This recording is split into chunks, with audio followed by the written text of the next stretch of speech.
Welcome to the podcast where together, every Monday, we explore hospitality in its very broadest sense.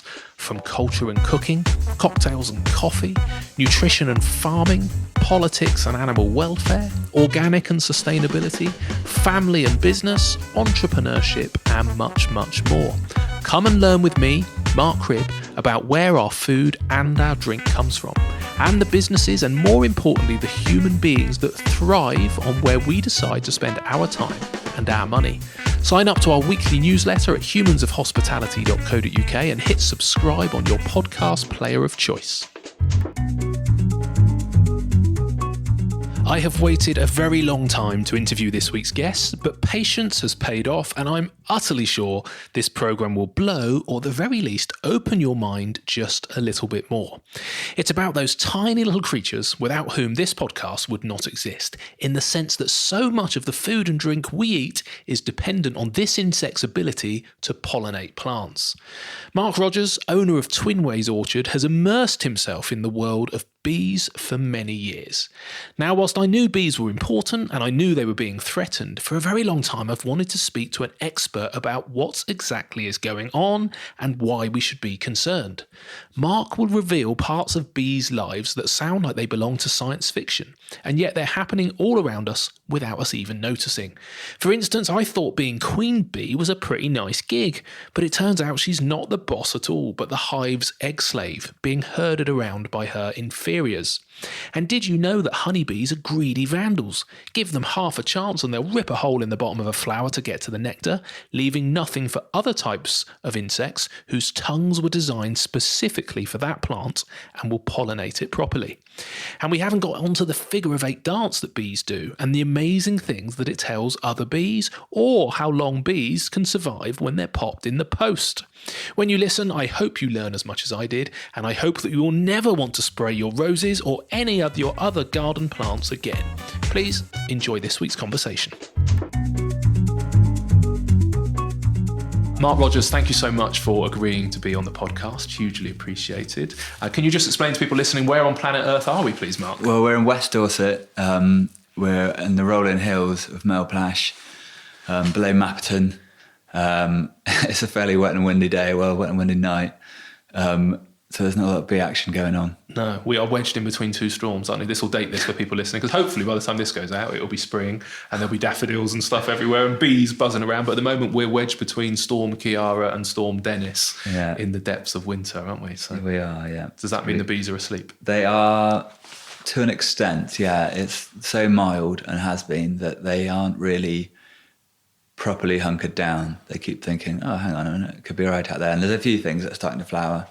We plant various things that are kind of like litmus test for what the bees are up to out there, and they are kind of flying, but they use more energy flying to collect the nectar than they will actually have anything left as a surplus to store. So amazing. Okay, well, we're going to come to all of that kind of stuff, and I've been so wanting, as you know, because we've hassled you every couple of months for probably the last year, to come and have a conversation about bees, because we see lots of stuff in the press, and I've had so many conversations about where our food and our drink comes from, and I'm conscious that bees are part of the food chain, so we're going to come into that a little bit. But first of all, when you say the word bee, people either think, I said it to my son this morning, so guess how many species of bees there are, and I gave the answer roughly close, I think. People think bumblebees and they think honeybees, but there's actually a lot of bees in the world. Is that right? Depending on where you are in the world, there's different, there's different niches that have needed filling, and there are different bees. So you have great big, up in the Himalayas, you have these huge bees that make comb outside, hanging off of the cliffs, and you have little tiny, like what they call them, sweat bees, I think, in Australia and other warmer parts of the world, where they make honey in what looks like little water balloons and hang them in little nests, and some that make nests like wasps, sort of like a spiral pattern, and some that work on horizontal planes, and some that work on vertical planes. And over here, the type that we have are Apis mellifera, right, predominantly. That's in the UK. So how many species are there in the UK? Really. Well, farm-wise, there are only really Apis mellifera. Okay. But I mean, there are people that have bees over here as a kind of something to look at. You know, like they'll have a colony of one thing or another, just as a kind of, as you would keep maybe, you know, a different type of pet to another. Okay. And how about just in the wild? Is there then? Really only just Apis mellifera over here. Then there are kind of like localisms. So in the same way that you can tell if someone's from, you know, Cornwall or Devon or Dorset or London or Manchester or, you know, Newcastle from certain inflections or even facial characteristics. Really? You have different bees, you know, like down here you might have sort of a darker type of bee, or there might have been bees that have been bred in and brought from other areas. So we've got the right mix of stuff. Some of them are kind of bright yellow and some of them are brown and some of them are kind of tortoiseshell. But they're all the same species. All the same species, but they have just different characteristics. Like Pretty we cool. have different coloured hair and eyes, I suppose. Yeah, really. yeah. I was chatting to a commoner in the forest. I said this before we came on air, didn't I? But around the species of cows and the fact that we used to have all of these species almost regionalised in the same way that we did cheese, and that actually we moved away from that as we brought over the European kind of big cows. But we seem to be going back to it. But I never knew it was exactly the same in bees. Yeah. Yeah, predominantly we've ended up with Apis mellifera, and that's part of the problem with the diseases and parasites that we have, is that they've generally come over from, for example, like Varroa, I think I'm right saying, was originally only affected Apis cerana, and so they've kind of evolved over a really long time to almost live with each other, whereas the Apis mellifera never had Varroa, so the shock of coming into contact with them, the colonies in the sort of 80s, late 80s, early 90s,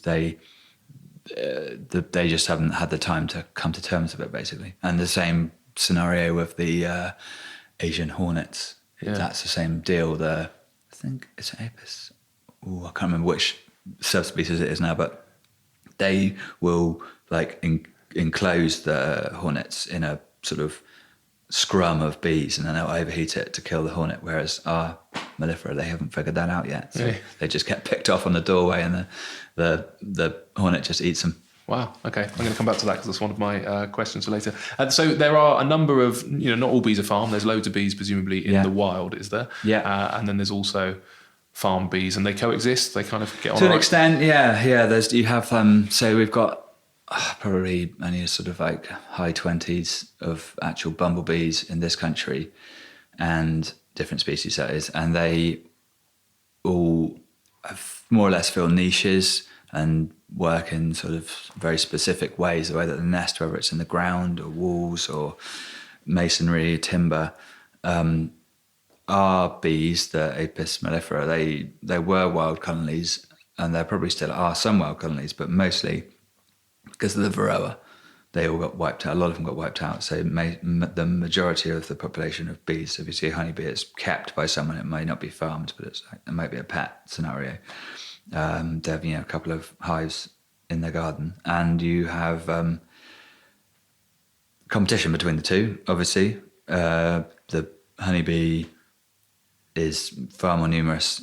Tens of thousands of bees, whereas the wild bees might only be very small colonies, 30, 100, couple of hundred, because of the way that they forage and store. So the reason why we've exploited the honeybee that we use is because she will go out and collect loads and loads of nectar, make loads of honey, store far more than she needs, and then come back to that store in the winter, because they all rely on each other's warmth to survive through the winter. But like penguins huddling, all taking a turn on the outside. When it's really cold, they'll all create a cluster, and then they'll sort of maintain their own temperature through their numbers. Whereas the wild bees, they'll sack off the colony in the autumn, and just the queens will hibernate. So that's why you'll find what looks like a dead, big, really large bumblebee in your shoes or under your plant pot or something, and that's why they don't need so much honey. And right, because only the queen survives. Yeah, all the others die. Yeah. All right. Yeah, and then she lays eggs. She'll then start laying. She'll collect pollen and make a little ball of pollen, and then she'll lay an egg next to it and kind of encapsulate it in a little sort of cocoon almost, depending on the species. Right. And then when it hatches, it will sort of squirm around, a bit like an egg really at that point, with its yolk, and it'll consume the pollen, which is the protein, and then that that's how they'll start getting the numbers up. And then, and there's also a crazy thing with bees where they, the queens store the semen that they need for their entire life, and they can decide whether they lay a fertilized or an unfertilized egg. And bees are bizarre in that a male bee has half the chromosomes, so it's a haploid individual, and the females, because they're fertilized, have 2 sets of chromosomes from the mother and the father effectively, and they end up being diploid, so they have twice as many chromosomes. Right. Bonkers, isn't it? It is. Yeah, so the queen can lay males, so she can lay a few workers, females, all the workers are females, to help her build the nest up. And then when they start laying males, that's when there's enough females around of a certain age that they will start to be able to fly. And then when they all reach sexual maturity, the females can be mated that are going to be carried forth to be queens for the next year. And then that's how you'll get the queens. The other females won't mate and they'll just die in the winter. It's just absolutely insane. Yeah, isn't it is really weird. It's such a strange. Bees, all insects occupy such a weird niche in between what we see and what we know. Yeah, well, and this is why I love having these conversations, because people don't know. So the queen can decide whether it wants to lay or have a male or a female, depending on what job is required in the hive, basically, or going and out. the sort of health and stores of the colony. Amazing. I love that. Yeah. Yeah, and the same happens with the honeybees, but it's just managed differently.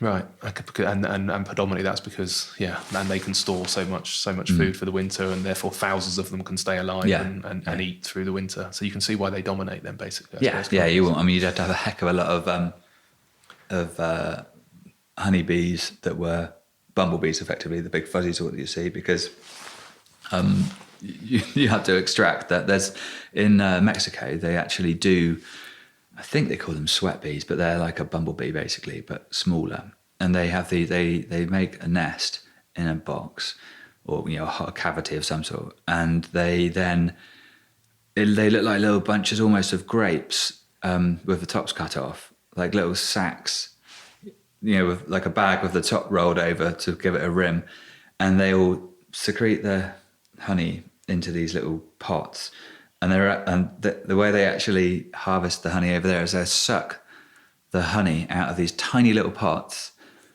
to collect the honey.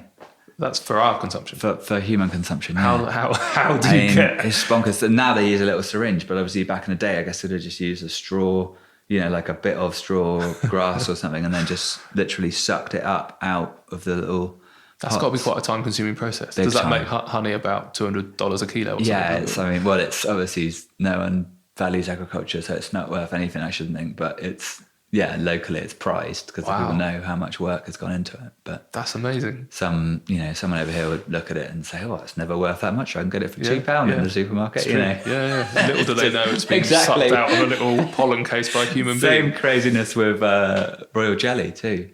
Royal jelly is like you have these monks and with like backpacks on with little vacuums in them going around to sucking the royal jelly out of the cells, and then you get like about probably 4 mil per time. And what do they do with that? Well, people make it into creams and put it on their face. Really? Yeah. Is the royal jelly the bit? This is important. This is one of my questions for later, but now you've mentioned it. Is this something to do with the queen and how you can? The queen is the direct sister of all the workers, so she's exactly the same. Well, not exactly, obviously, because there might be like 20 different father figures that are absent because they're dead. Because once they're mated, it rips the genitals out and they die.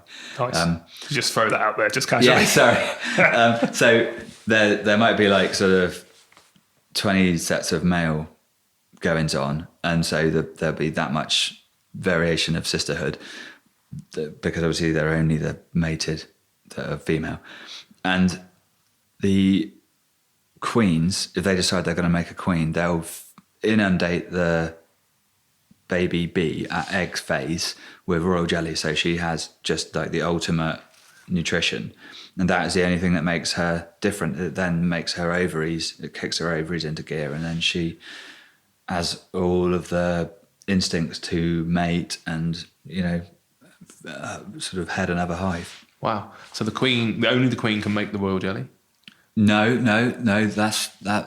The queen lays the eggs. Yeah. That's all she does. She is just a slave. She is in no way the like. Okay, so it sounded like a nice gig being the queen, but actually she is that's just not. she is their egg slave, and they herd her around, feeding her or not feeding her, depending on what they want her to do. Oh wow, that puts a whole different slant on it. I thought they were like the boss, but not at all. No, egg slave just isn't egg as nice slave. as queen. No, sorry. You should have run that past you.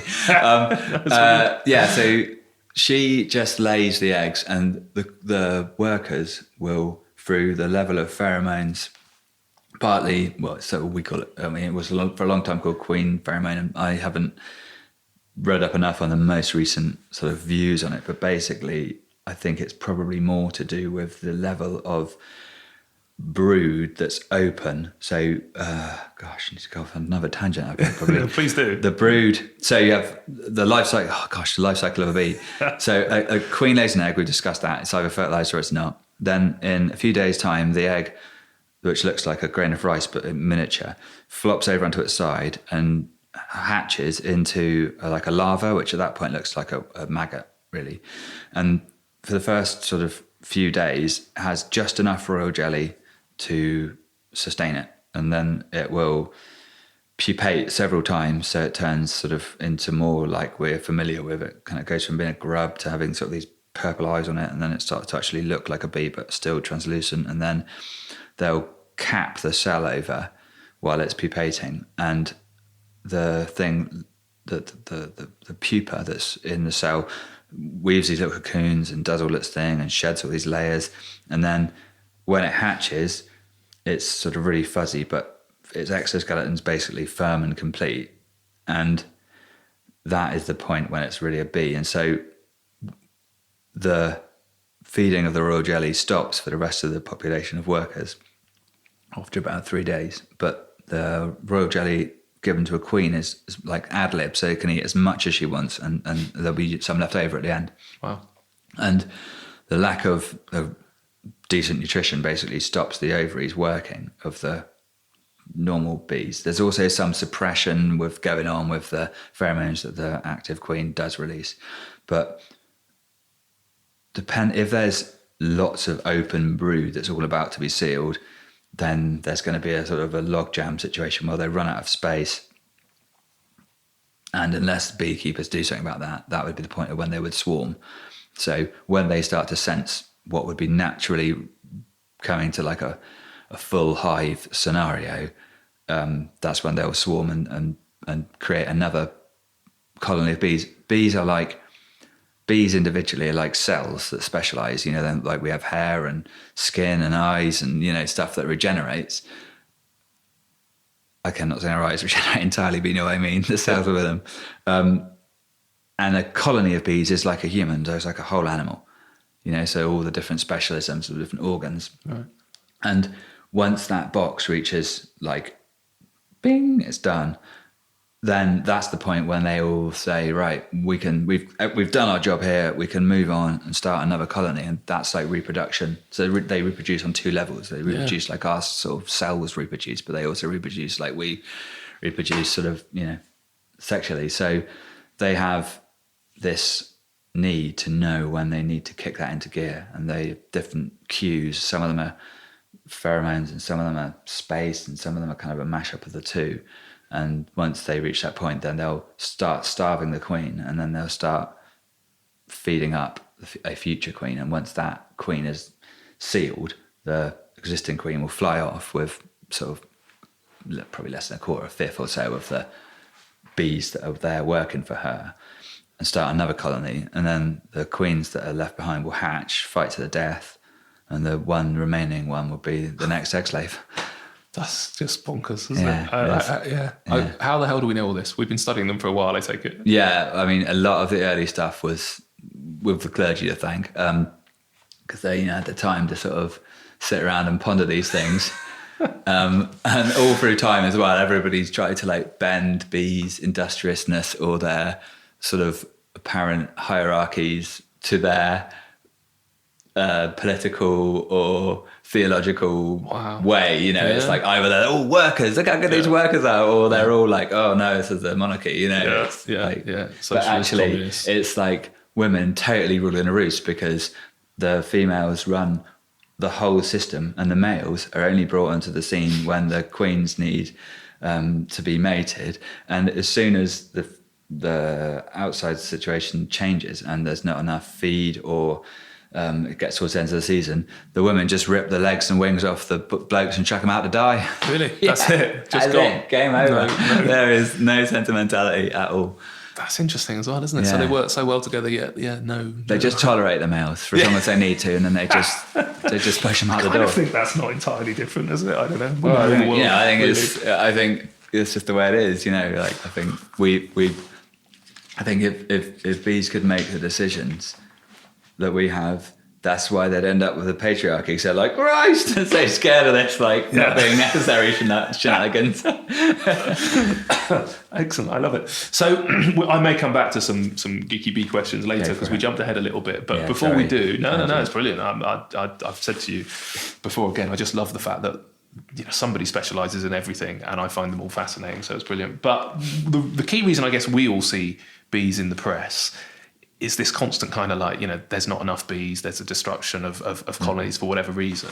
And then it's this kind of the impact of that. And that headline starts with, you know, kind of no bees, no food, no human race, at that level of extreme, all the way down to, or they're quite pretty and they look nice in the orchards. Yeah, sure. Why are bees so important? And is it the honeybees? Because it sounds like they dominate. But. It's this crazy dance, really. So you've got plants wanting to reproduce and bees wanting to sustain themselves, and plants evolved to produce nectar in order to bring, plants that need to reproduce with crossbreeding sexually, like that aren't triploid themselves, that can't reproduce without needing extra genetic material for fear of mutation.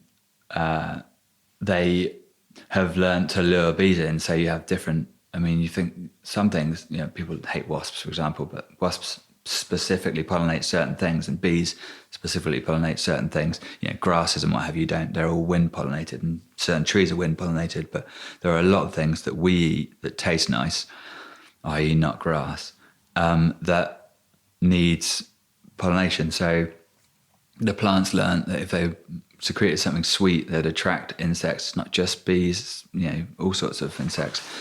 And then they'll get the pollen stuck on their backs and their legs. As it happens, the pollen's also a great protein source, which is, you know, there's a confusion. People think that honey is made from pollen, but it's because that's what you see on the bees' legs, but it's the nectar that they make the honey from. They will then take that back, and in doing so, they'll visit lots and lots of plants, so they'll spread the pollen about, and that's the weird dance that's evolved over millions of years. And we've stepped into that and thought we can dominate the system, and all we ever seem to do is just get it wrong, because we don't look at the system close enough. We just see where we can get the quickest buck out of it, sadly. And I don't want to sound like I'm, you know, some sort of green zealot. I mean, I am, obviously, but you know, that's why the pollination is so important, and diversity is really important too. You know, if you just keep bees and feed them, where I was before in more of an arable context, I had access to big fields of oilseed rape, which was great. You made loads of honey, and everyone really loved it, despite what beekeepers think. And it would sell really well. But the bees would end up having just eaten one thing for ages. I mean, like, if you eat anything for ages on its own, even if it's really good for you, it will still, you know, make you deficient somewhere else. So it's just funny how that, like, how we've specialized on certain things and honed in on one or two species, varieties of crops. And everybody needs we need diversity to maintain food security, and we also need diversity to maintain the security of the ecosystem around us. Because, you know, the bees on their own, if they just have the one type of food, they're going to starve or become deficient in things. And the same with us, basically. Yeah. You know, if we if we shaft the bees, then we're just shafting ourselves, really. Yeah, no. End of the day.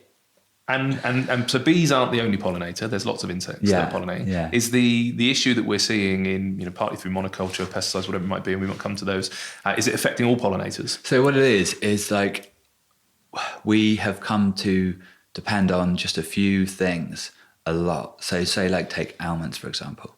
We've put a lot of energy into farming a few varieties of one crop in one way, in one space. And we've become very dependent on that thing. There are other things that we become very dependent on as one type of food. And before, we'd have just eaten locally that food when we had it, and we'd have stored it if we had a surplus. But now we bring it in from all over the world, and which I'm not saying is a bad thing. It's just globalization. It's just the way it is. I mean, yeah, okay, some people would say it's a bad thing. But anyway, by doing so, we've ended up putting constant pressure on the system all the time, like when it wouldn't be under pressure normally. So, the bees would sort of come along and they'd pollinate. So in this country, they'd wake up, they'd feed on some early nectar and pollen, get themselves going, and then you have, say, the orchards would kick in, and then that kind of be their natural time to start, and they'd store a bit of extra for themselves, and then there's a bit of a lull, and you'll have the hedgerows will start coming to life, and then maybe before that you might have had some flowering crops, and then you'll have arably, and then you'll have some clovers and stuff kicking in, and then you've got your brambles, and there's all through that you've got all the trees, and there's sort of like a constant, just a background. But the way that we farm stuff, and I'm not saying there's no real way around it, with the way that we farm stuff, it's all intense all the time. So we want the bees to be like smashing out of the park for the almonds. We want them to be smashing out of the park for the blueberries, for the for apricots, for the soft fruit, for the beans, for the apples, for the plums, the pears, you name it. And that's not how it works. We're just like turbocharging everything. We've got our foot flat on the floor all the time, and it just we burn out, they burn out, everything burns out. The soil burns out, it's just... Yeah, no, absolutely. And is there an alternative way of pollinating these things? You have to have the bees and the pollinators to do this, presumably. Yeah, you do, really. There's no kind of plan B. They've had major cock-ups in parts of the world where they've ended up having to hand pollinate, and it's pretty labour intensive. Right. Super, super labour intensive. And you hand pollinate for specific breeding programs, and it's not something you want to do a lot. Yeah. If you want to create a new, variety of apple, you take two parents and control the fertilization, collect the pollen from one and stick it on the other, and vice versa type thing. But we don't really you can't really do it on a commercial scale. Right. And do you need these annually? We're sat in the middle of an apple orchard, I suppose, isn't it? Are the bees involved in this? Yeah. Are they involved on an annual basis to do this then? Yeah. So what happens to your orchard if there's no bees? Well, you just get less fruit. If you get an apple, sometimes it's got like a weird sort of deformation into it, so it's like a big concave area on it. Or if you have, this tangent alert, but I do a lot of those on this podcast. You carry on. With sweet corn, when you get like sweet corn's wind pollinated, is what I say, it's a tangent, but you get bits where there aren't any corn on the cob.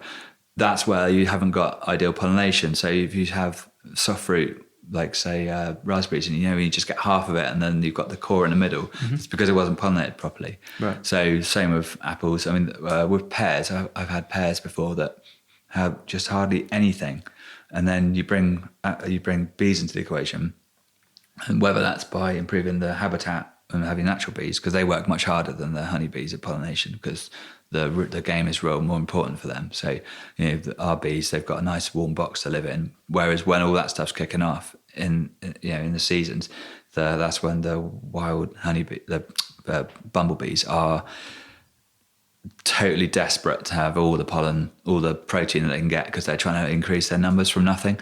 So you have some things that just won't fruit. Right. I've had varieties of pear before that I just was gonna rip out because these are rubbish, and you've brought bees into the equation, and they just start fruiting properly and more consistently. Okay, because in my naive head, I suppose I'm thinking bee goes along, and Yeah, I suppose no, it is a cross-pollination. I'm kind of thinking it's important for new plants, but it's literally, so I don't know how many apple trees you got out our window here. It's about 1,500. 1,500? Yeah. And does every apple need to be pollinated? Yeah, unless you have a triploid variety, some like brownlees are triploid, so they're self-fertile. So they can like just be, the wind tapping the branches together, and they can, there's a certain amount of cross-pollination because there's these 3 different sets of information, so you only need 2 to get to hit the jackpot. Did you say, you said 1,500 trees? Yeah. Didn't you? It's just dawned on me how many that is. And each one has got, how many apples do you get on a tree? Well, probably about 120 kilos per tree. Wow. And every one of those apples has had a visit from a pollinator of some sort? Yeah, every apple would need to be pollinated, yeah. Bloody hell. So, that's why there's 50,000 bees in a hive. So in a crop of, say, something like beans that I used to combine, I used to stick the bees out, but obviously you don't want to drive right into the middle of the field for the bees to put them down because you're crushing the crop. But you could see a big semicircle or even a circle, kind of like a shadow, like sort of its umbra, around the beehives, and the header would literally fill up faster as you drove into that crop, and you'd have to slow the combine down. And then as you got further away from the hives, it would thin back out again, and you'd have these sort of like sort of circles of productivity and fertility coming away from the beehives. And then as you got further away, bees are lazy as well, like us, as much as it's a busy bee and they'll fly 3 kilometers. Yeah, they're going to fly 3 kilometers. They won't have anything left by the time they fly back. Right. There's no any storage done there. So they just go as close as they can to get what they need. Okay. And so, we have to spread the bees out through the orchards. Do you move them around? Yeah. And how serious then? I get the seriousness as if we don't have them, clearly. That sounds disastrous. I couldn't imagine going around 1,500 trees with a little syringe or whatever, or a finger. A little brush, yeah. It sounds quite labour intensive. Yeah. You're going to need a lot of kids, aren't you, to pull that off? Yeah. And how serious is the problem? Like where are we at in this? Is it kind of like, global warming, and this might be, we're 50 years away, we're right in the thick of it? I think we are in the thick of it, and I think that it's really hard to know whether we'll just become more realistic about it and work it out and plan our consumption to be more sustainable, or whether we'll just manage to keep finding fixes to keep on going through. But, we're kind of like, bees are in a bit of a perfect storm. And as we've seen in previous years, you can have major setbacks. We've had years when we've lost sort of upwards of 50% of our stock over winter. Why? There's just not enough money put into it to really know why. Right. Like in the States where they've got big, high value crops, massive acreages, they are interested and they're researching. But over here, I've spoken to farmers before at, agricultural things, sort of, seminars and things, that didn't even realise some of the crops that they were growing were insect pollinated. No. So, and I'm not trying to be like derogatory about it. I'm not saying, should have known, but I'm just saying there is a disconnect over here. Yeah. Well, and I don't think there's any excuse as a farmer, isn't there? Obviously, I have that disconnect in not fully appreciating it. But then I went to a butcher the other day. I was at a trade show, and it was a local produce trade show.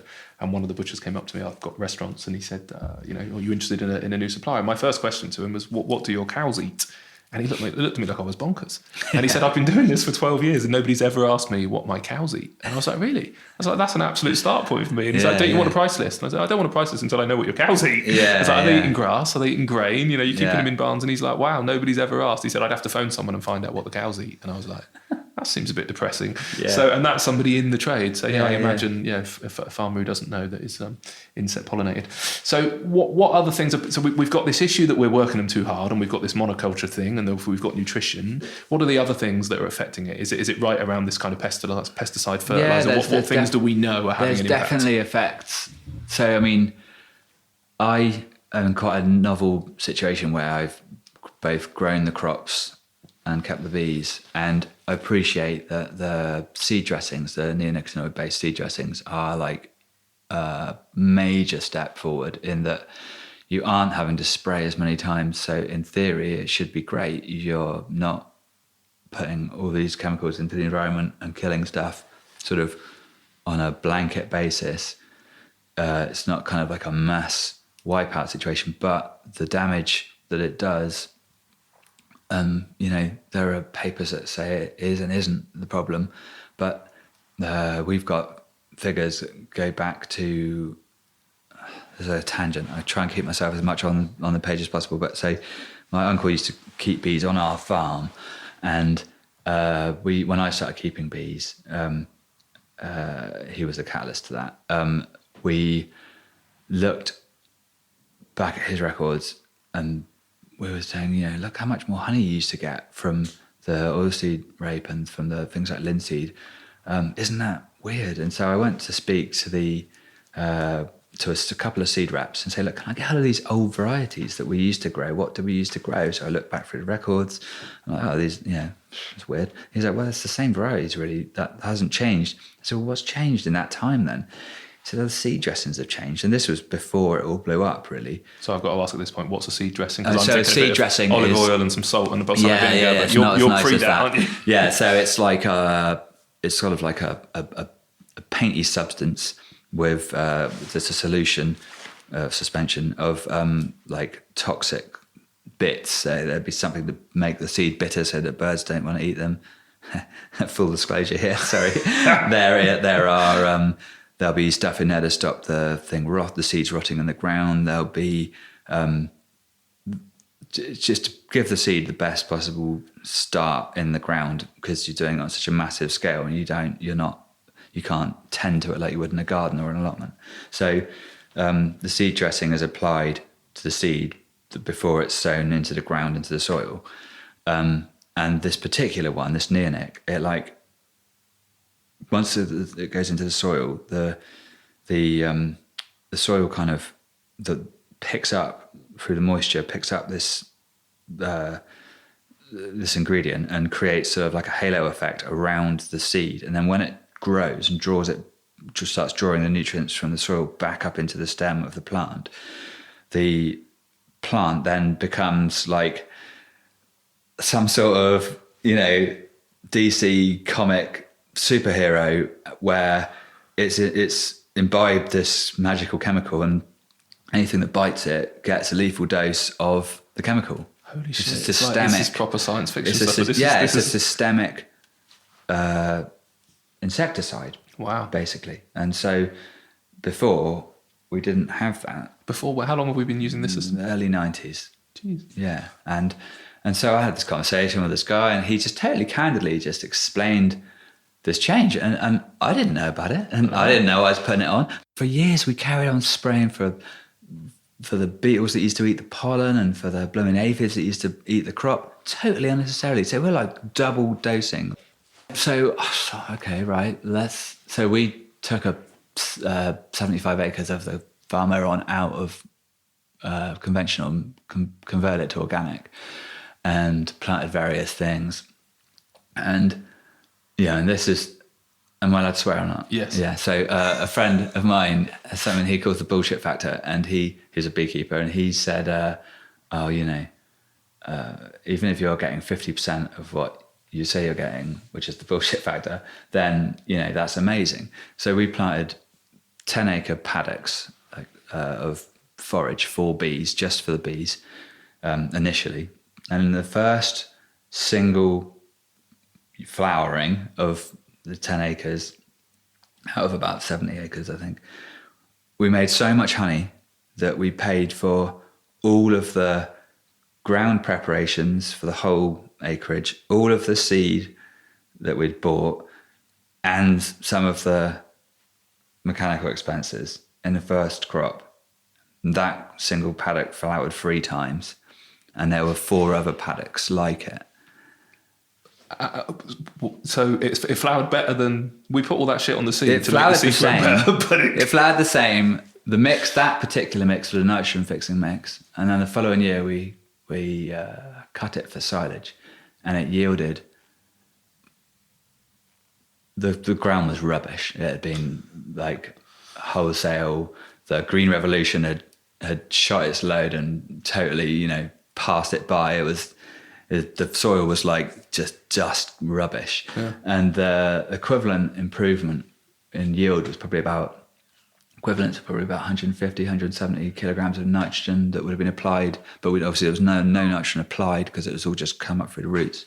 And the crops were so rich as well that the rumen digestible protein, which is effectively nitrogen, that remained in the like stems of the crop, which was harvested and then made into silage, was as high as the dairy cake that people buy in and feed their cows that are milking.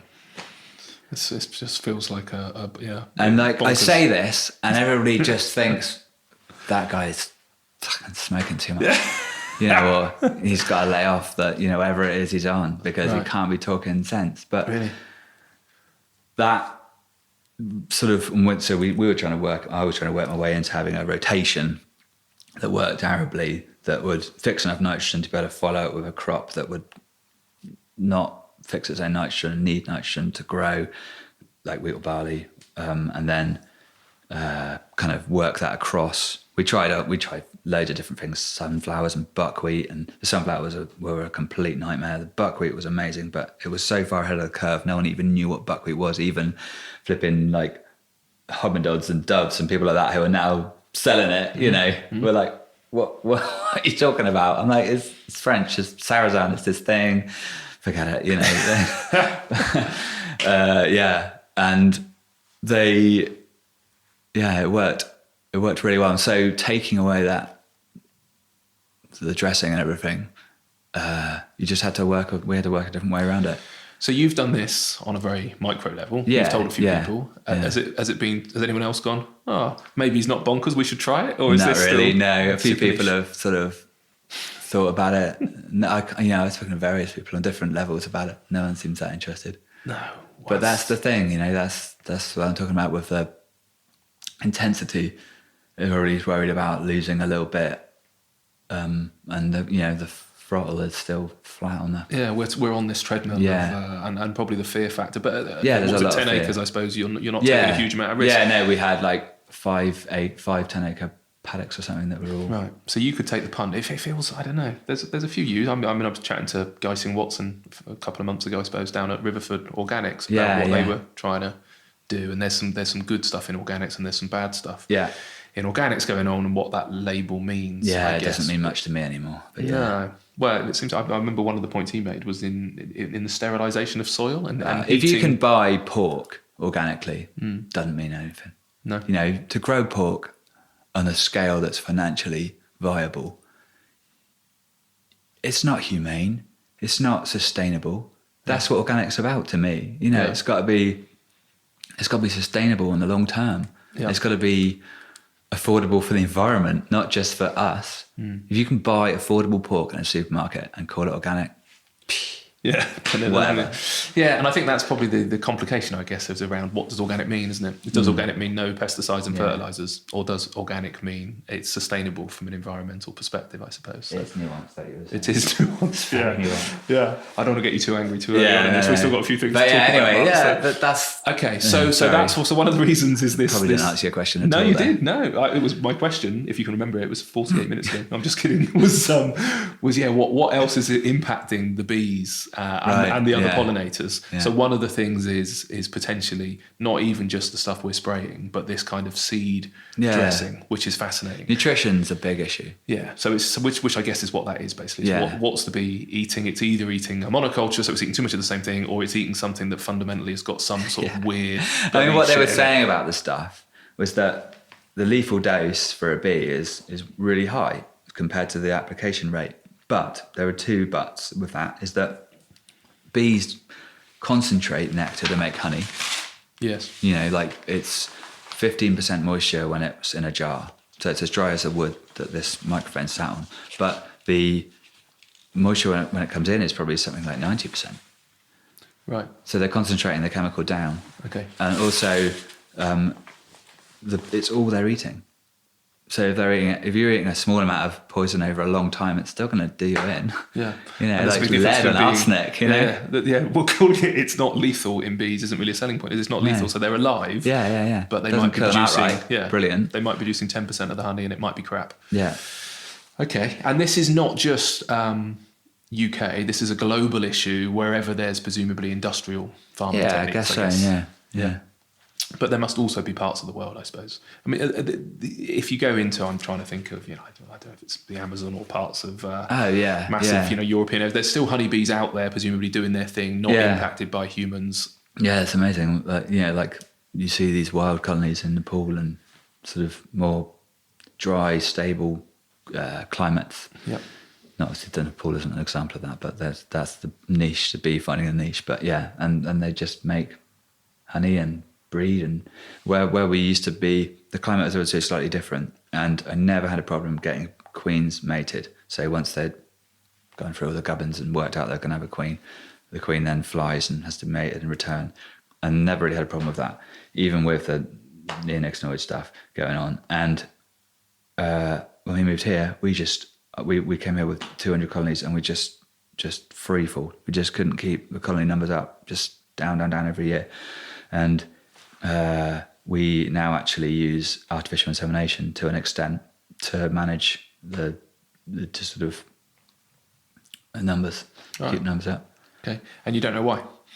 Well, no, really, not really. You've got your theories, I'm sure. Yeah. Do you think that might be because you now planting to try and resolve that? Yeah, we do. But we'd got to the point where that wasn't. We'd kind of, by reducing the numbers, we realised it couldn't be that there was a lack of food, because so few bees in the area that we knew would have supported more bees and still had a surplus, that it had to be something else. So we went down the route of looking into that, and we actually found that lots and lots of the male the drones were infertile, like really high percentage. Wow. And I don't know why that is, whether that's something that they're picking up in the orchards, or whether it's a chemical that probably I'm putting on somewhere, or whether it's further afield. I mean, it's across the board. We're not all on orchards.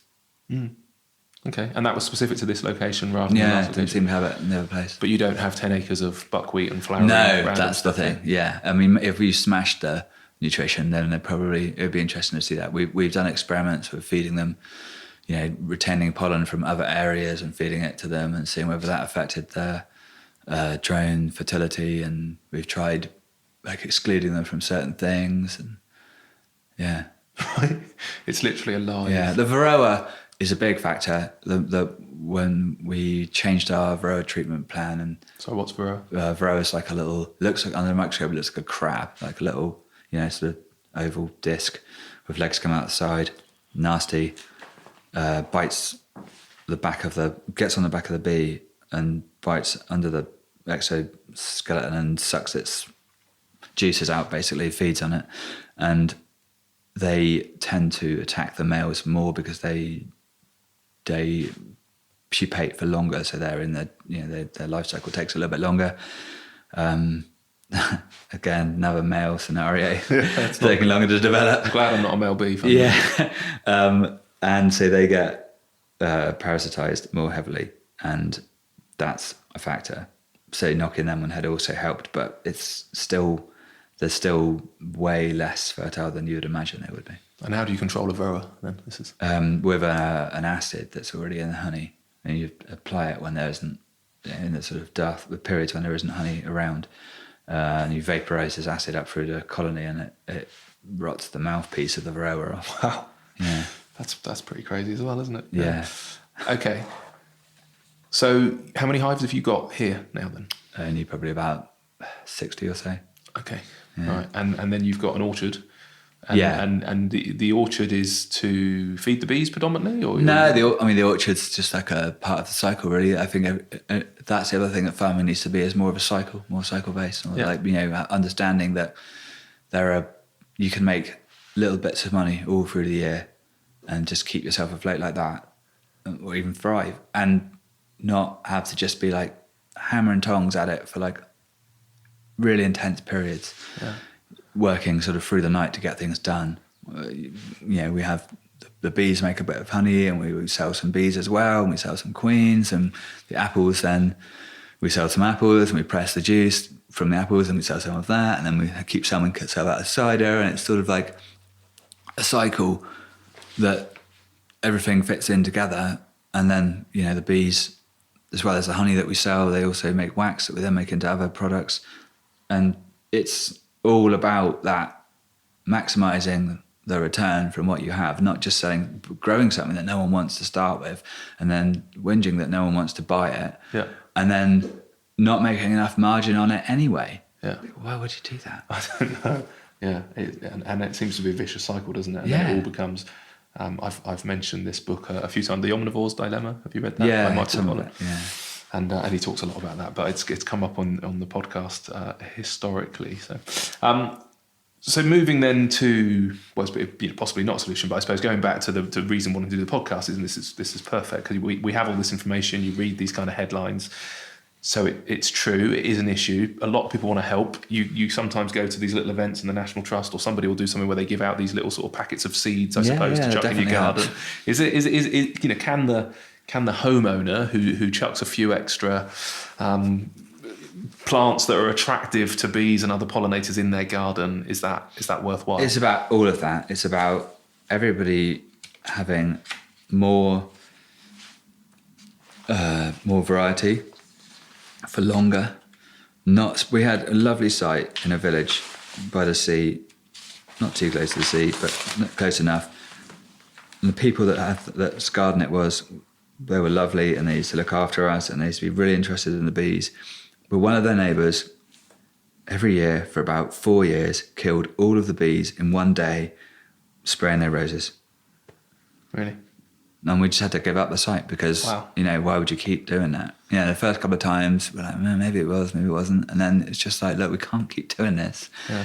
These bees, you know, they're valuable to us. And if they're dead, let alone not producing, then they're not valuable to us. Yeah. End of. So, you know, start spraying your sodding roses, leave your blooming dandelions around, leave areas of the place unkept. You know, that's habitat. Right. It's not just for us to look at. Yeah. You know, we're not like soul flipping. Yeah, it's not all about us, basically. Yeah. Okay. And then there seems to have been a bit of I say growth. You know, I know a couple. Olive Zetal. I was chatting to Giles. This was quite a long time ago now, but he had a couple of beehives outside of his window, and then you see sort of more people maybe hives on roofs. Is that helpful? Bringing hives into the towns? It's helpful.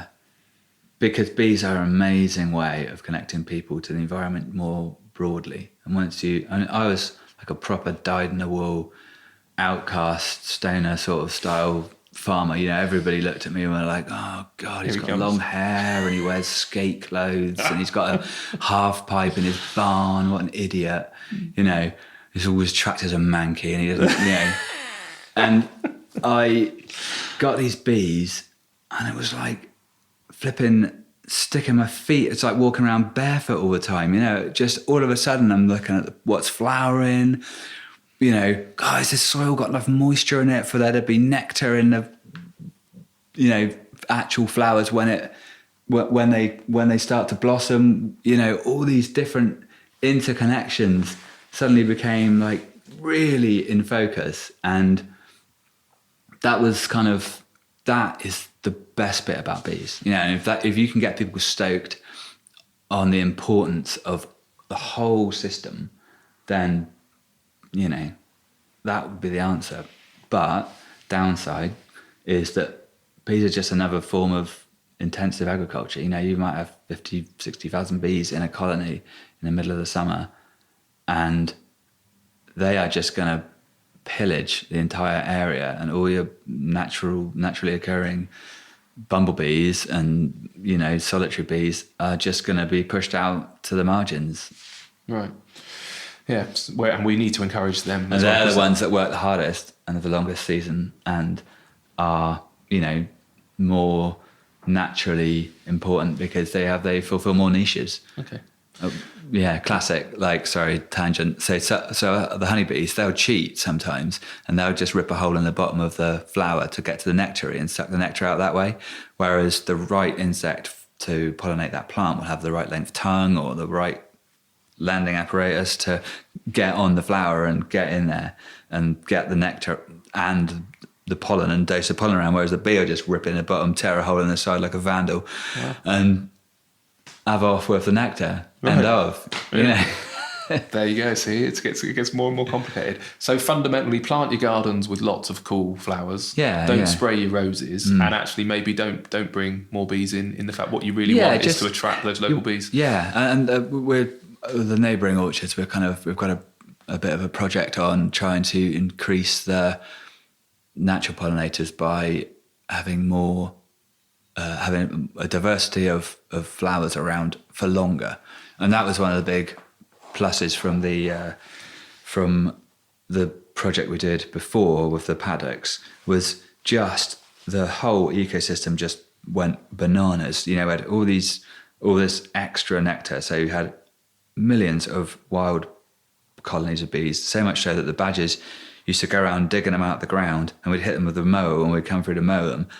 And you know, we'd never noticed bees in the profusion in the ground, you know, making nests in the ground to the extent, well, ever on that farm. I don't think I'd ever hit a bee colony that had been dug up by a badger out of the ground ever before on that farm. And so with that came all of the birds that were eating them, you know, and I mean, the local wildlife ranger bloke, because there was a wildlife, a Dorset wildlife thing, opposite on the other side of the bank, and they used to sit there and have their lunch because they just were blown away at how many different species there were and the blooming profusion of them, and just, you know, huge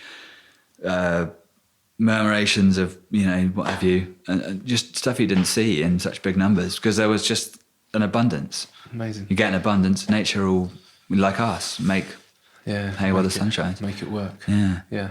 There was another movie I saw on that plane again that we were chatting about earlier. One was about bees, and Chloe, when you're listening to this, remind me to find the link. I can't remember what it was, but it was a farm in America, and it was an orchard actually, and it had been completely decimated, and there was just, you know, like a dusting of soil on the top, and they had an expert, you know, come in to kind of help them, and I think it was something like a 7-year plan to turn this kind of farm around, and it was kind of like ultimately nature will sort it out, but in that period where they were sort of, you know, making incremental changes, they'd get completely infested with certain mites or whatever it might be. There was a certain rodent, I think, that came in, and he, you know, this kind of expert was like, eventually, I guarantee you know, nature will find the balance. But actually, to have the money and the resources and the balls and the time to go through the length of journey, it takes quite a lot of balls. I had a lot of stick. I got a lot of stick for some of the weird stuff I did. Yeah, like I used to leave strips of weeds in the middle, because when you're planting orchard, there are certain bugs that will completely destroy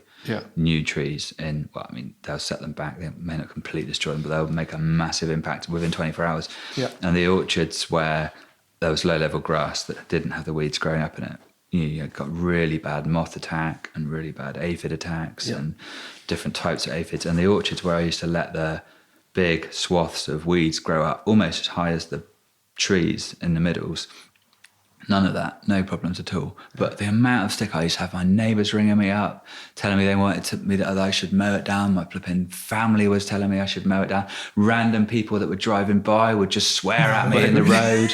Yeah, you know, to the point where I had to go and cut them down. And what do you know? Flipping aphids. Really? Straight in back. Yeah.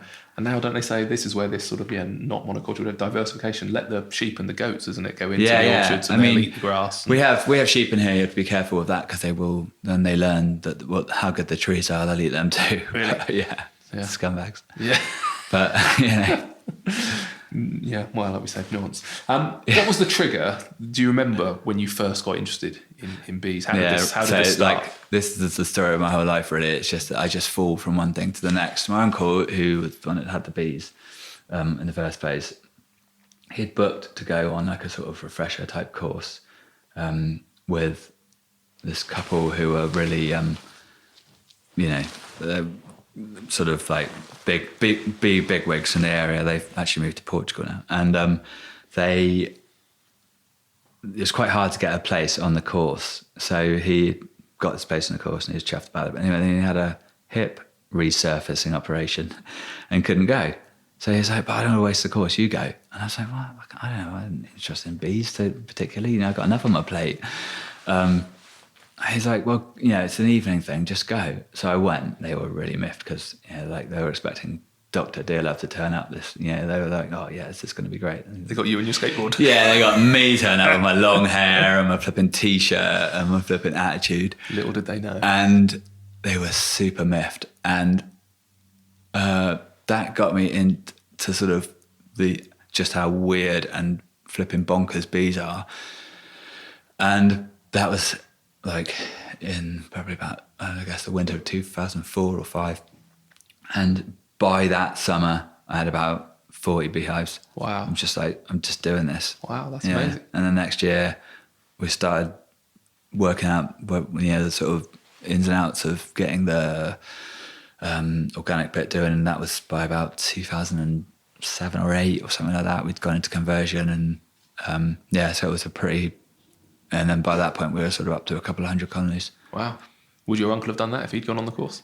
No, he just wanted to, I mean, he's retired now and travels around. He doesn't even have any bees. Right. Yeah. What was it on that evening then that just sparked that kind I of don't know like, really. like... I think just seeing that there was potential, that there was this, and it's the like rapacious agrarian in me, you know, there was this bit of niche that we weren't taking the piss out of.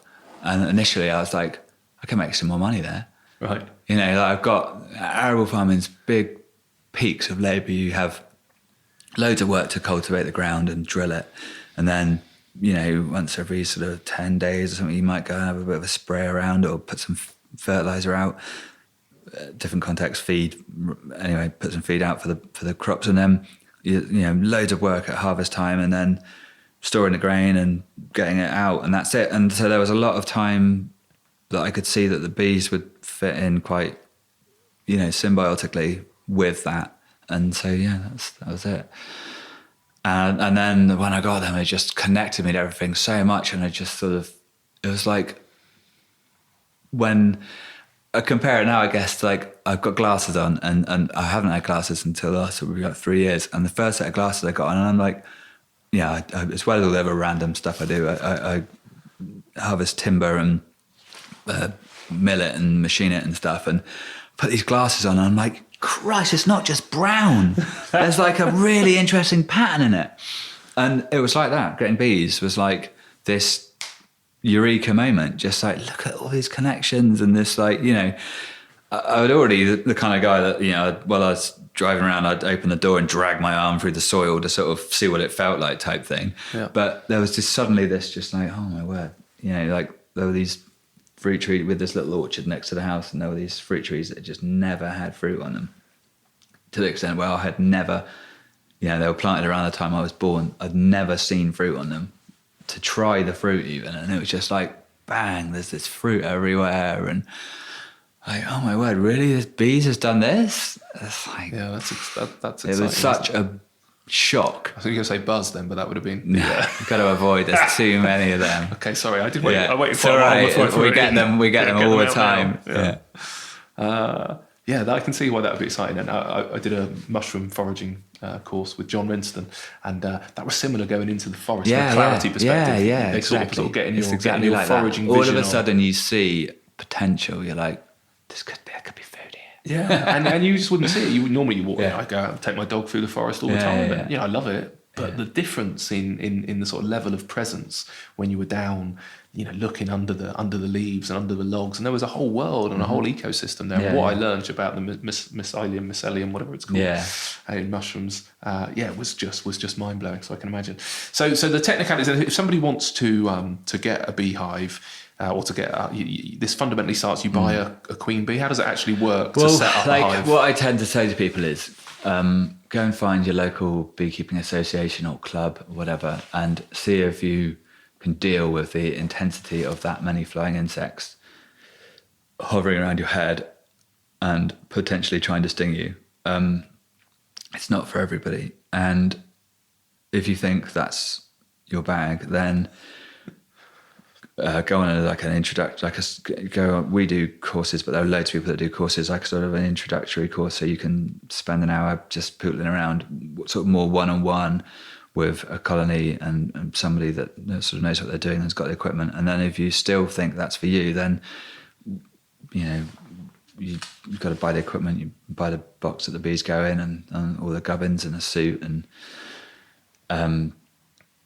get some bees. Either some people collect swarms and from other people's bees. And you can't just throw that out there because some people collect the swarm like what you just. So when the bee, how do you do that? As we were talking earlier on, when the queens are set in their cells and the rest of the colony is happy that they're going to be the future of that individual colony, the bees that are now homeless will fly around looking for a new cavity to fill with bees and start a new home. And so they will sort of hang off of a branch or the side of a sign or a fence or whatever whilst the scout bees go away and find the new home. And in that time, you can come along with a box or a bucket or whatever and scoop the bees into it and then put them in your house. And as long as they've not been there too long to have decided that they're going to get a new spot, because they have this mad system where it's like a digital accumulation. It's like a sort of a sensor scenario where the bees go away and measure these cavities and voids out for the perfect home. And then they'll come back, do a dance, a waggle dance, another random tangent, I haven't got time for that one right now, to say the location of this spot. It's like a figure of eight dance. I'm doing a figure of eight with my fingers. It's nice. And it's a good move. They will then send more bees off to look at this site. And the more bees that come back with the same figure of eight dance will decide, and then they'll reach a tripping point where that'll be enough. There'll be enough of the mass of them have decided that that's where they're going to go, and they'll go there. Very democratic. It is really democratic. And if you don't move the colony far enough away from where they've decided it's going to be their new home, and you have no way of knowing where that new home's going to be, then they'll go to that home anyway. So you've got to get them before they've made the decision, or take them sort of more than 3 kilometres away from where you are. Does that waggle include the information as to where the location is, or do they follow each other? Direction and distance. No, really? Full on accurate as you like. Seriously? Like a GPS signal down you to the can put nearest. a jar of sugar syrup on one side of a table, give it half an hour, let them decide that's where that is, move it to the other end of the table, and they will still be flying to the end where the honey was, the sugar syrup was, for 5 minutes before a couple of them will crawl across the table and realise that it's moved. That's it's insane, like isn't it? How are they doing bonkers, that? yeah. Within sort of, I don't know, half a metre or a metre or so. Over a 3 or 4 kilometre space, they can pinpoint. Yeah, it's something to do with almost a bit like polarised vision, so they can see the angle of the sun. They can tell where they are. But the sun moves. Yeah, it does, but then so does the dance. That's just bonkers. Yeah, I don't think it's done magnetically. I think it's done from the light. Amazing. My son was worried when you were talking about, can you get your head around kind of like, being stood in a swarm of bees and not panic, because he knows I've loved bees for years, just conceptually. And he was very nervous when I was coming here this morning. I'd come back with some. Talking about sheep in orchards, am I seeing something out of that window? There's one. A sheep has literally appeared. Did you do that? Did you press the sheep button? And then all of a sudden a sheep has appeared outside the window in your orchard?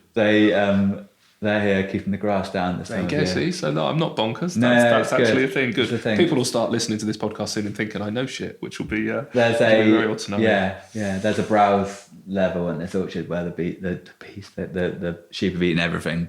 Right. Below that point. Okay, amazing. Right, so you go out, you can find one of these swarms, you can take it home, but then you need a hive. Yeah, you need a hive you can't to just put it in your lounge or whatever. You put it in a hive and some space. And the reason they like hives, what is it about these hives that appeal to bees? Are like obsessive compulsive maniacs. They take it to the next level. They are shape and space warriors. They love it. They want a really precise gap between the lobes of the cells, like the hexagonal cells that they make. They want a really precise gap between that.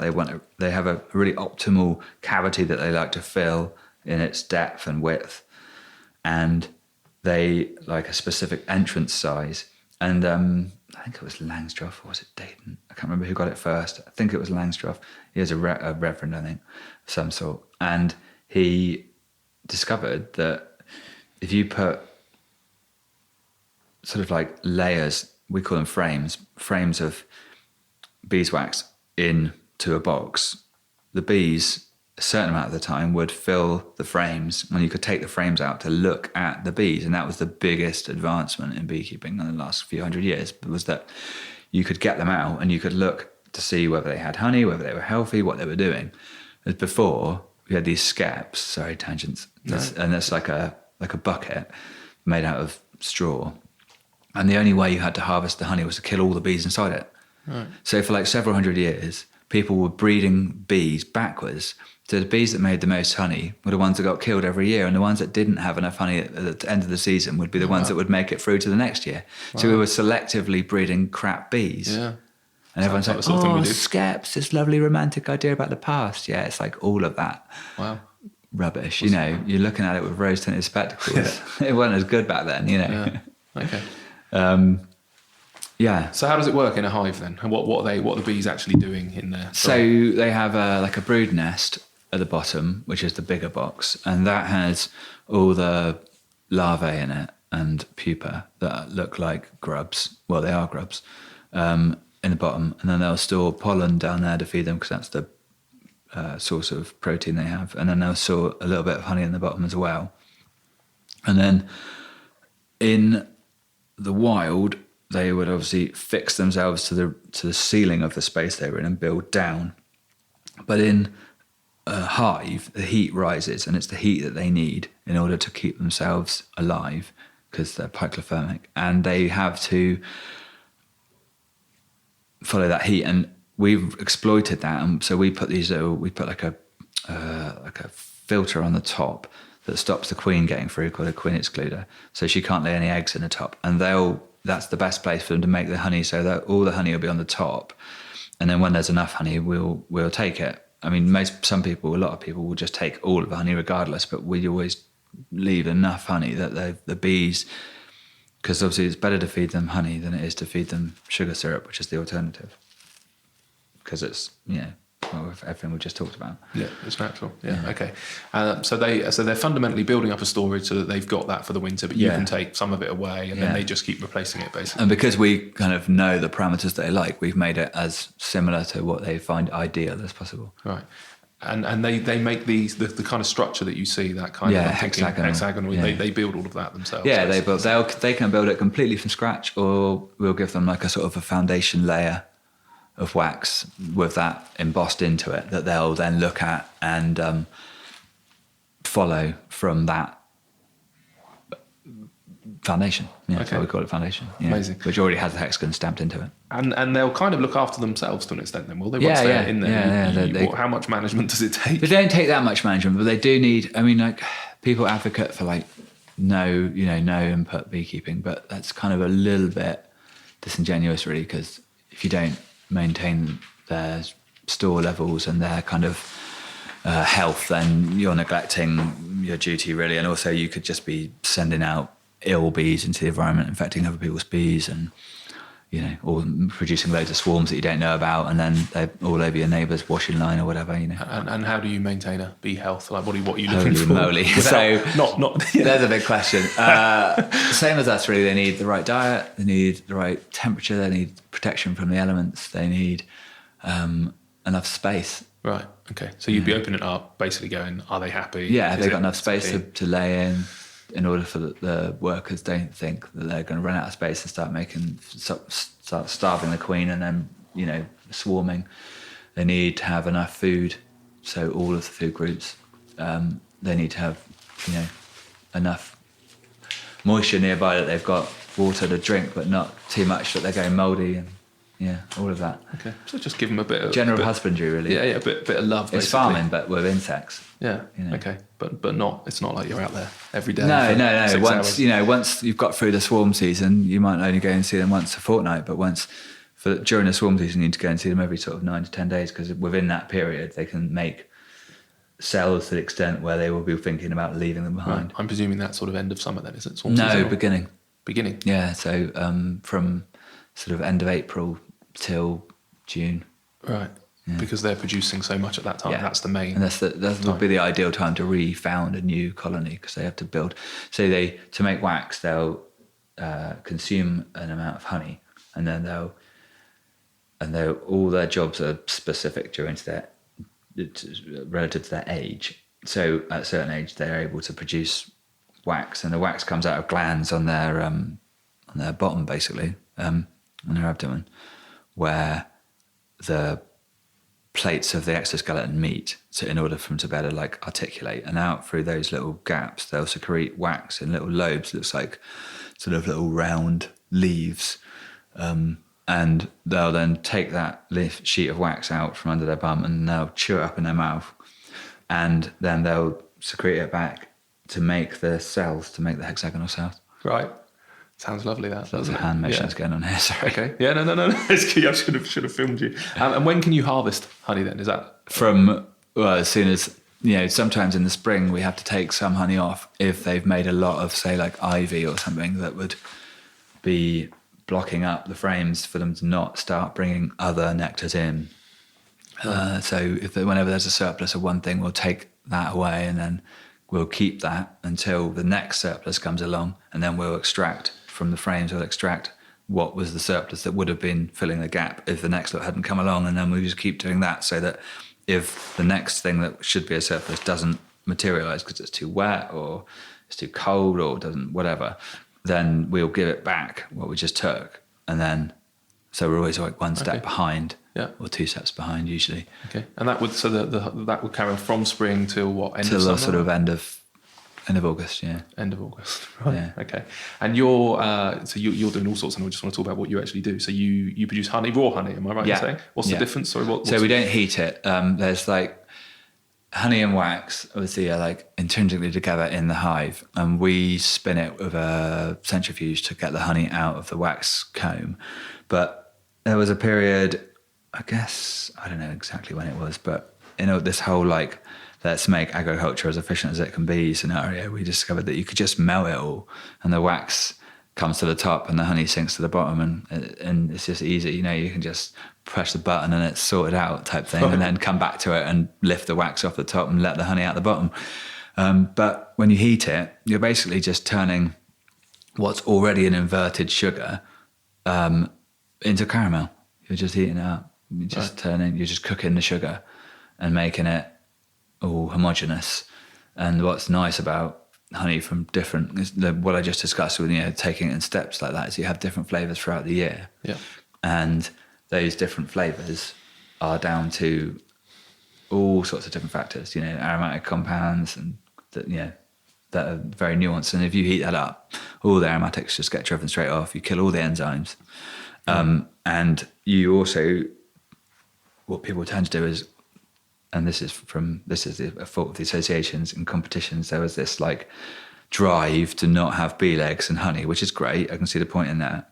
But they took it to its extreme conclusion. And so they've removed everything. There's no pollen, there's no wax, there's, by heating it and filtering it, and making it real shiny and like, wow, look at that amber nectar, literally. You take all the goodness out of it and you homogenize it. Right. Same as wheat, when you take out the endosperm and all that kind of stuff, exactly, and you end up with flour that lasts 3 years and, instead of 6 and weeks. the difference between milk that's been pasteurized, but that's all it's had done to it, and milk that's been homogenized and pasteurized and flipping filtered, and exactly, So the honey you're buying in the supermarket pretty much is always going to be largely, heated, filtered, right. And also it'll be a blend of all different seasons and different parts of the world. Because they want to be able to produce it all the time, or because they want a consistent... bit of both. They want consistency, and also it's just plant size. So if you're producing, X million jars, you want to be able to smash on all day with that and not stop. Whereas the way we do it, we'll extract one variety and we'll have to, we'll record everything and check the moisture contents and all the gubbins. And then we'll look at the next pile we've got, and we'll separate out the different areas and different times, and then we'll extract that. And then so what would be easy would be to just smash on through it, uncap it all, spin it out until one tub's full, then move on to the next big tub. And then when we've finished that job, tidy all of that little away and then start jarring it up. But the way we do it, we end up with different flavors, and you can tell where it's come from. Yeah. We know, literally which bees have made that jar of honey. Right. Was there a thing about pregnant women not being able to take raw honey or something? It's Is kids, that right? actually. It's kids. infants under 1 year. Yeah, there's a really small chance of there being botulism spores in honey. Right. Okay. Yeah, and botulism you can't get rid of it Right. at the temperatures that we would deal with it. In fact, I'm not even sure we can get rid of it at the temperature. Okay. I think it's And then a random question. I was on the phone to a guy who works with me called Ed, who will appreciate if I ask this. Gets really bad hay fever and was told local honey to get rid of hay so many fever. people buy it for that. I mean, obviously we can't make any claim about it, but so many people swear by it. I mean, I don't suffer from hay fever anymore. I used to when I was younger, but I don't. And people go, that's, and we fell into the niche of doing what we're doing partly for that reason, is that I could say exactly where the honey came from, and so people are like, oh wow, what's the closest to my house? Or, That's what he was saying. The difficulty he's got is like how locally he can get it. Yeah, but I think it's more to do with the season. Right. Because if you say your hay fever is really bad in the middle of the summer, there's no point in having honey from the spring, even if it's from outside your door, is it? No, it makes sense. No, you'd imagine I might get affected by tree pollen. I think it is because of the time of year that I get it, whatever. So, that would make sense. If that was going to work, then you'd want your tree pollen. But I mean, I don't know. It's one of those things. Seasonality of pollen. Yeah. So where do you sell your honey then? Just directly either over the farm gate or through food fairs and markets and stuff. Right. Okay. Yeah. But you don't just do honey. What else is it you're making from your? So the first 2 years that we kept bees were really wet years, and all we had was beeswax, because we were mostly kind of taking over old equipment and rebuilding new equipment, producing a lot of wax in doing so, and making a lot of mistakes. And a friend of mine worked. Well, I used to do a bit of rep work as well, off season, and one of the guys that I worked with was really into nutrition, and like he was getting over an injury, so he was like bodybuilding all the time, and he was eating all these weird things, and they were all like bright orange and pink and strange ingredients. And I'm like, dude, what are you trying to get out of this? And he's like, oh, I need this many carbs, and I need this much fat, and I need, this much, all these different things. And I'm thinking, well, I'm growing oats and wheat and barley, and I've got, there's a bit of honey, and there's protein from the pollen, and the wax would make a really good like binding agent, because they do use like sort of other types of wax. And my cousin had a dairy farm, so I'm like, well, we can make our own butter effectively as well if we need more fats. So we were trying to make these like sort of bodybuilder energy bar type things, but it was just too far ahead of the curve. It was just like probably a decade ahead of anyone being interested at all in the provenance or the quality of what they were actually putting in. They just wanted muscle fast. So it just didn't work. Anyway, cleaning the pots out, some of it would always, because they were really big pots, it would cool fast around the edges and stick to the side of the pot. So I was scraping the pots out one day with a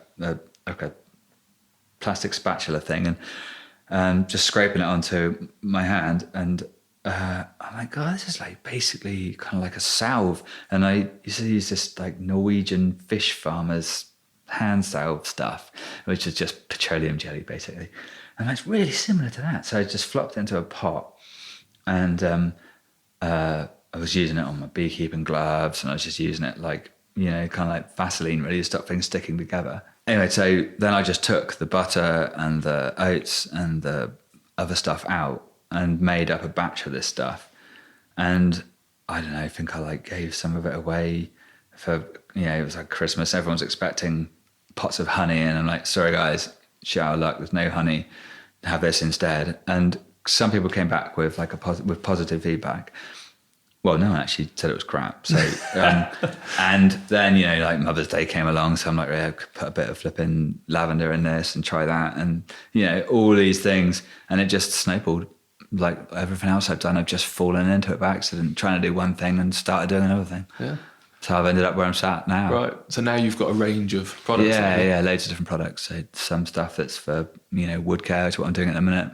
Everything's covered in beeswax. And then we also make salves and lip balms and, body butters and just, yeah. And do you sell these through farm shops and stuff as well? Or is this all through your website? We do have a website. But mainly we sell that wholesale, like all across the UK. Do you? Yeah. So you can produce enough? Yeah. All from your own? Not hives all and bees, from or our you own, buy but in some- all from people locally that we know, that we trust, aren't putting like weird stuff in with the hives. Okay. And is this to supermarkets, or this is more to smaller retailers? We haven't really found that it works that well in supermarkets because it's not that kind of product. We've gone into bigger department stores and stuff, but we've been happy with the sales numbers, Right. but they expect stuff to sell through much quicker. Okay. We've always been like, wow, we're selling like loads, we're going to make loads more, and how are we going to keep up with this? And then it kind of goes on like that for about 18 months, a couple of years or something, and then it just, they're like, some money board will turn around and be like, no, it doesn't compute, we will stop. It's like, that's the way of the world. Okay. And do you produce all of that yourself? Yes, yeah, we've got a lab that's not here, you'll be thankful to know. And that's, and everything's independently tested, and it's all, it's a fully adult grown up company, yeah. Right. And it's always under the same brand? Well, no, so it's, I won't go on a tangent. It's Filberts of Dorset is the cosmetics and that side of the beeswax side, and this is Twinways Orchard where we're sat today. And so the honey is sort of from a separate company because there's it's sort of land and limited companies and stuff, so you just keep the two things separate. And my surname's Rogers, so it's Rogers is apiary and Rogers is cider, and that kind of thing. Okay. And Filbert's, my mum's name is Phillida, so she's Phil. And Right. Filberts are the hazelnuts. I'm pointing out the window because there's hazel hedge, and that's one of the earliest pollens in the year. Oh, wow.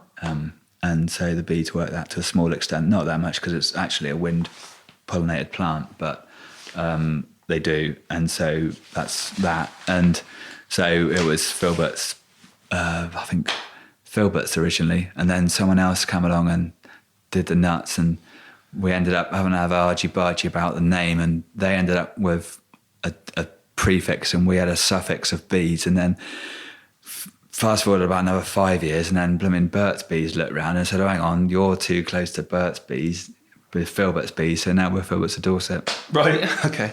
Filberts of Dorset. Yeah, and it only costs tens of thousands, so, who cares? Oh, man. We make life complicated for ourselves, human beings, sometimes, don't we? Wouldn't you rather be a bee, but not a male bee? I'm very close because I'm conscious of time. Yeah, but sorry. I know one of the other things you do is you still do pollination services. Yeah. And this is a thing where literally you rock up at somebody else's farm with a load of bees. We take a trailer load of bees, or however many we need over, and put them through a crop, and then people will loosely pay us for our services. Does that help you? Because the bees, this is where in your negotiation starts, I suppose. But does it? Yeah, is it useful? It rarely helps us at all, really, but we keep on doing it. Really? Yeah. Either people kill them all.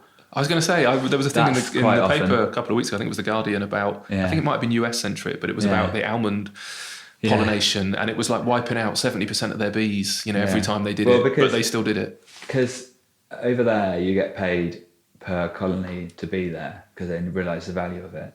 And there are even brokers that make money in between the Yeah, it was a huge operation. It's a massive truckloads of bees. And over here, it's more because people realise that they need a bit of pollination, so you do that. But they'll get sprayed, they get blooming stressed. Really? But sometimes they'll make a decent crop, and it'll be something different to sell at markets. So it's a risk, but otherwise all we'd have to sell would be apple orchard honey, which is nice, but it's just one thing, Yeah. Okay. Quite. Yeah. I find it fascinating that you can go off and do that, and you do courses as well, so people can literally turn up. Yeah, we've done that more and more now, and that's good because it's a way of giving people a chance to have a look at bees in a more. What I found, I got really stitched up when I started keeping bees because they weren't that impressed with me being on a course anyway. The woman who was of a certain age had said, oh, when I started beekeeping, I was just wearing a gingham skirt, and we had a little piece of muslin tied across our face to stop the bees getting in our noses. And I was like, God, I am so going to be able to do that, no problem. I got so badly stung. Really? It's an environment where there's less pressure and bravado to be a particular way. People can come here and they can put a suit on, And, you know, I like to think I'm emotionally intelligent enough to think, you know, to be able to gauge how well people are getting on with the situation and gear it around them, rather than it being like the set of scenario that you find in a group or a club where there's already a pecking order and everybody's got to find their way in that pecking order, and you know, where do you fit in, and you know, you're new to it all anyway, and there's that pressure on top of the fact that you're being surrounded by a cloud of bees that are trying to sting you or not, you know. So it's just like a nicer environment to do it in, and we get and more and more people doing it. How often do you do this? Just ad lib, really. So as much as people want, get in touch. Yeah, and this is on your website. Yeah. I'm coming.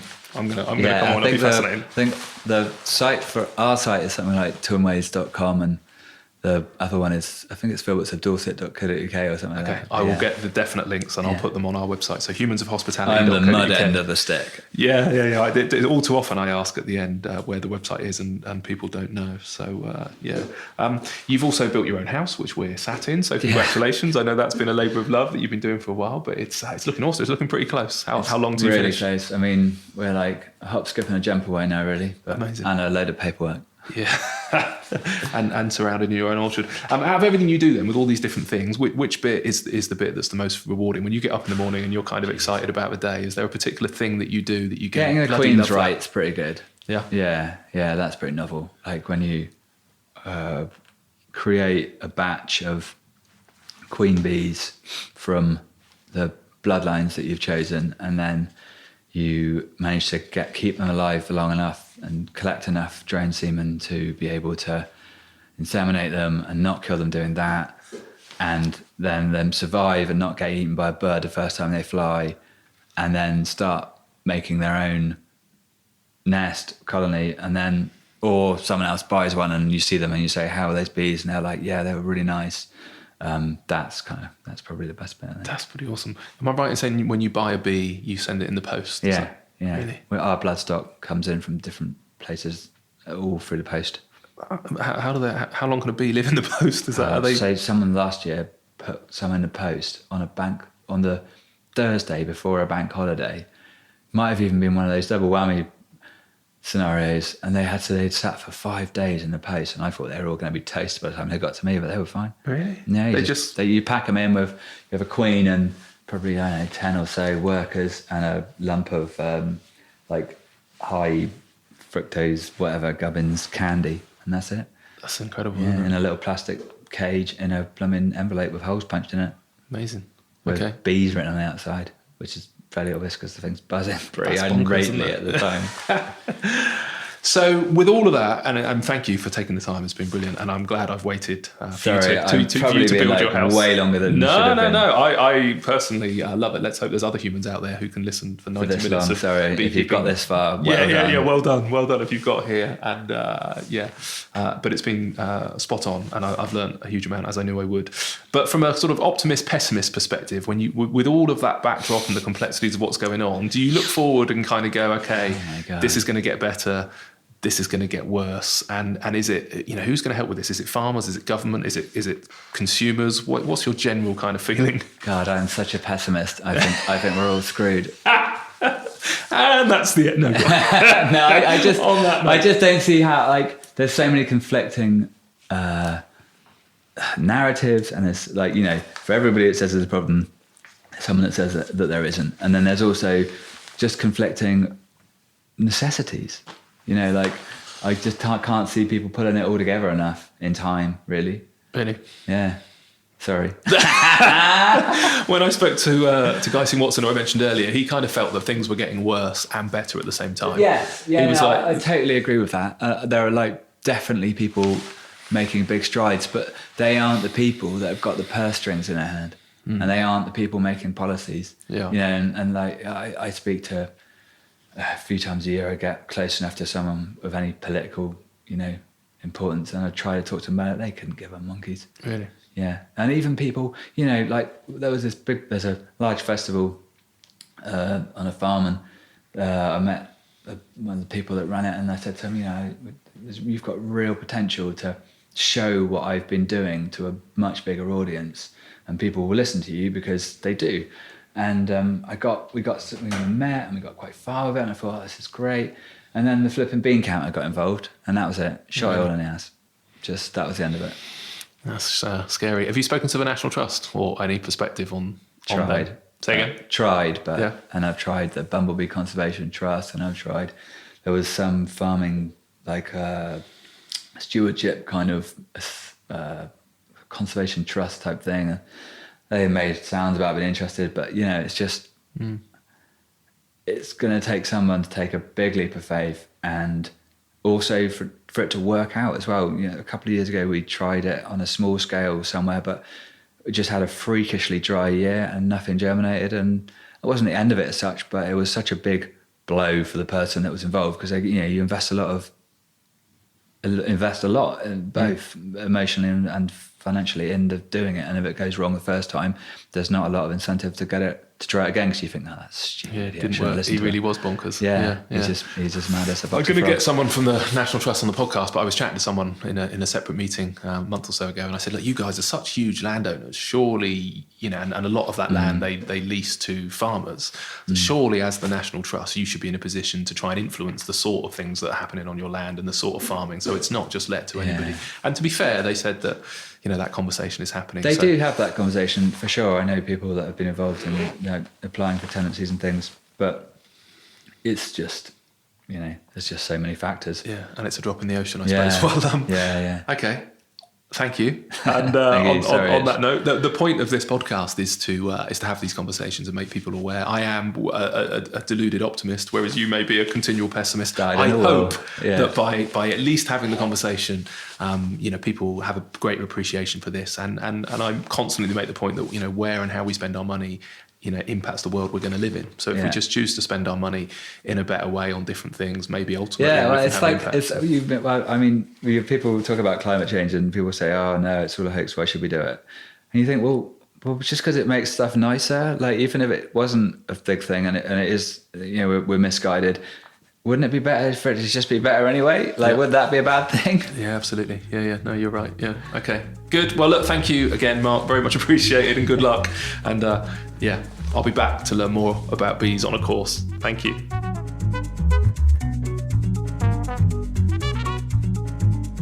Thank you so much for listening to this week's podcast, and remember that on the website humansofhospitality.co.uk every week we put on some show notes and some links through to the various websites or social media that are mentioned, and we also do a nice little breakdown of that week's conversations into specific topics, so you can jump through the podcast and just listen to some of the highlights if you wish. If you've not done so already, if you could leave us a review on iTunes or one of the other podcast players of your choice, that would be hugely appreciated.